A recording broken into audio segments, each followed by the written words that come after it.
बिस्मिल्लाहिर्रहमानिर्रहीम। अस्सलाम वालेकुम। मैं ट्रेंड्स हाई स्कूल से क्लास शिशम की इस्लामियात की टीचर हूँ। ये हमारा दूसरा लेक्चर है।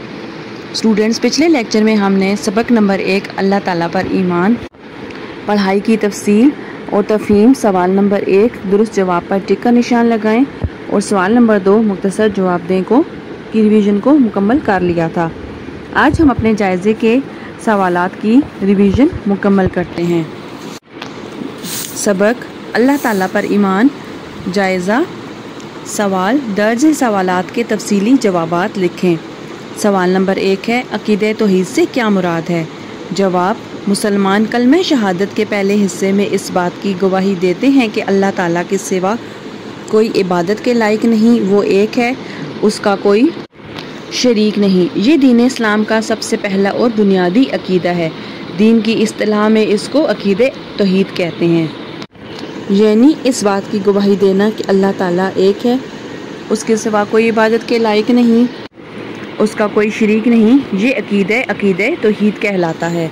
सवाल नंबर 2 है, अक़ीदे तौहीद को दिल में पुख्ता करने से इंसान की ज़िंदगी पर क्या असरात मुरतब होते हैं?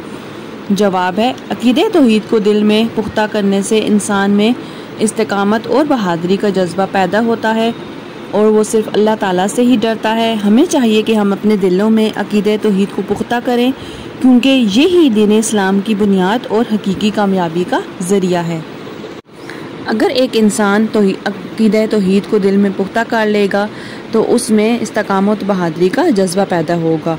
वो सिर्फ अल्लाह ताला से ही डरेगा और इस्लाम के रास्ते पर चलेगा। सवाल नंबर 3, दौरे आपकी निज़ाम की वजाहत करें। जवाब, अल्लाह ताला ने ज़मीन के बहुत बड़े हिस्से पर समंदरों, दरियाओं, नहरों और नदी नालों की सूरत में पानी के बहुत से ज़खायर बनाए हैं। सूरज की हरारत से पानी बुखारात बनकर बुलंदी की तरफ चला जाता है और बादलों की सूरत इख्तियार कर लेता है।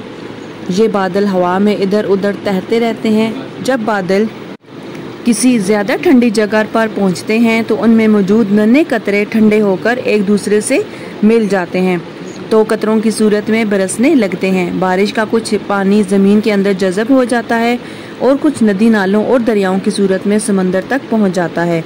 ज़मीन में जज़ब शुदा पानी को इंसान मुख्तलिफ़ तरीक़ों से निकाल कर इस्तेमाल करते हैं। यह निज़ाम दौरे आप का निज़ाम कहलाता है। सवाल नंबर 4 है, आयत का तर्जुमा लिखें। पहली आयत है, तर्जुमा, क्या तुमने कभी इस बात पर गौर किया जो तुम पीते हो? क्या इसे बादलों से तुमने बरसाया है या इसके बरसाने वाले हम हैं? दूसरी आयत है, तर्जुमा, और वही है जो हवाओं को अपनी रहमत बारिश के आगे आगे खुशखबरी लेते हुए भेजता है। फिर जब वो हवाएं भारी बादलों को उठा लेती हैं तो इन बादलों को मुर्दा खुश्क ज़मीन की तरफ भेज देता है और वहाँ बारिश बरसाकर तरह तरह के फल निकाल लेता है।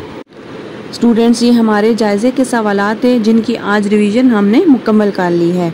आपने इनको ज़ुबानी याद करना है और अपनी रफ कॉपी पर इसका टेस्ट देना है। इंशाल्लाह अगले लेक्चर में हम अपने सबक नंबर 2 रिसालत की पढ़ाई को शुरू करेंगे। अल्लाह हाफिज़।